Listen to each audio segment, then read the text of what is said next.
Exam time ஆச்சு, சீக்கிரம் போலாம் போலாம் சார். இன்னும் என்னடா ஆட்டிட்டு இருக்க? மணி ஆட்டிட்டு இருக்கேன்.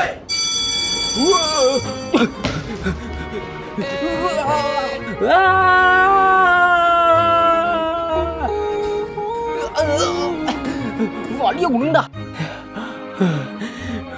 இப்பதான்டா நிம்மதியா இருக்கு. 3 மணி நேரம் முடியுமா? குட்டி கொஞ்சம் கொல்ல பார்க்கணே சார். சார் இந்த எக்ஸாம் முடிக்க எவ்வளோ நேரம் சார் இருக்கு? 2 மணி நேரம் இருக்குப்பா. 2 மணி நேரமா? அது வரைக்கும் தாங்காத தம்பி. ஒரு 2 மணி நேரம் தாங்க போறா. வெளியே போய் ஃப்ரீயா போய்க்கலாம்ப்பா.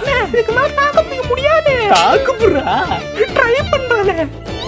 அப்ப நான் பட்ட வேதனை இருக்கு. காதல் கேட்டுக்கொண்டு வருமா?